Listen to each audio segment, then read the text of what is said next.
Hi guys, my name is Mark, and in this video I want to compare my Canon FD 24mm f2.8 to my modern Canon EF 24mm f1.4 L series.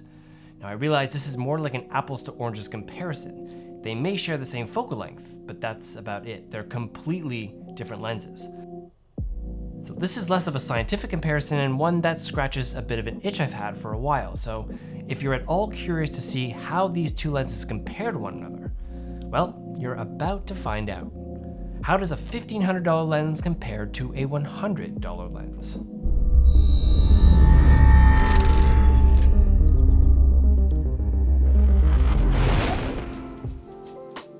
The Canon FD 24mm f2.8 is a manual focus 35mm SLR lens. Canon FD lenses were introduced in 1971 and ran straight through until 1987 when Canon's EF lens mounts were first introduced. The biggest difference between the two lenses was the ability to autofocus, and that was a big game changer at the time. With a maximum aperture of f2.8, it uses 6 rounded blades in its aperture design, so it does a decent job of keeping bokeh circular. Its optical design is composed of 10 elements in 9 groups, and it only weighs 240 grams. The lens costs about $80 to $100, which makes it pretty accessible. The Canon EF 24mm lens, by comparison, has full autofocus capability and a maximum aperture of f1.4.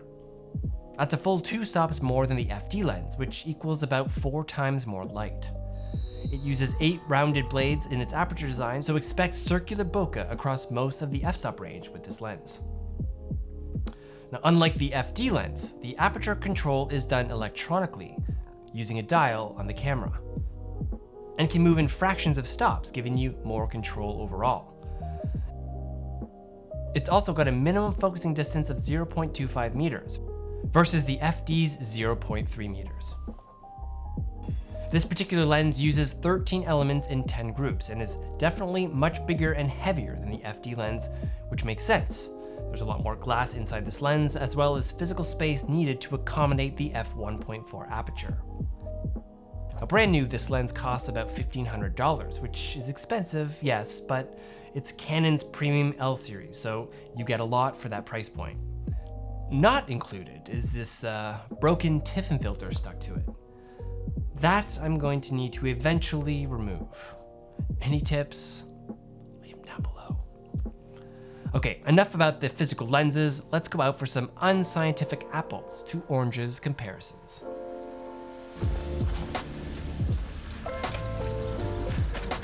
But the thing I've come to love about the 24mm focal length on a full frame camera is it gives you the opportunity to shoot at a wider end of the spectrum without too much distortion heavily affecting the image. It also works great on an APS-C sensor camera as a wide-angle option. Now, the 24mm is a versatile focal length that works with both landscapes and portraits, where you want your subject and some of the background context in the frame. Most lenses don't perform optimally wide open, and this one suffers from vignetting and lack of edge-to-edge sharpness at f1.4. It's at f2.8 where the EF lens really shines.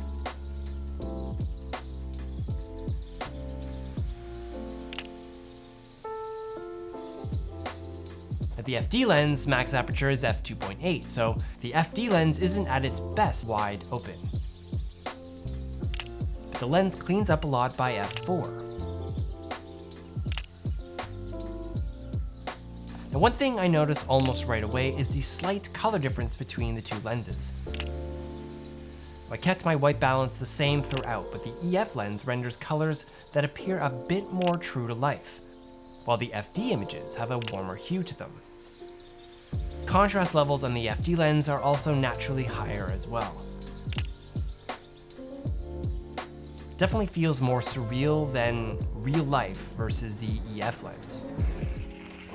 I'm out here looking for some trilliums to take some pictures of. Uh-oh, log.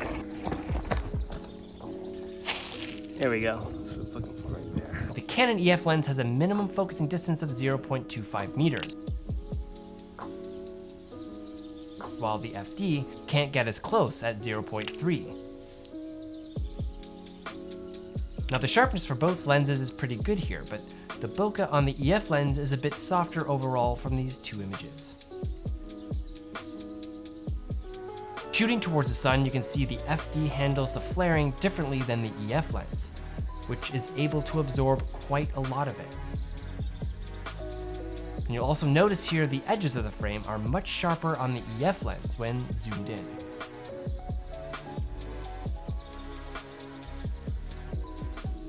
All right, so the results are in, and what do you guys think? How do you think the EF lens compares to the FD lens? And is that $1,400 price difference one that you can really see firsthand or can appreciate? Let me know, I'd love to know what you guys think. My biggest argument when shooting with vintage lenses is they can help inform bigger purchases. If you test out a vintage 24mm, for example, and end up falling in love with that focal length, it might help make buying that more expensive modern 24mm a much easier pill to swallow. I think this test really shows that although not clearly in the same category as the L series lens, the FD doesn't do a terrible job at keeping pace. Being a little lighter, it certainly makes packing and carrying it around a lot easier for fixed focal length. Obviously, it's a heck of a lot easier on the wallet as well. That said, I absolutely love my Canon EF lens. It's one of my most used modern lenses still, and I don't see that changing anytime soon.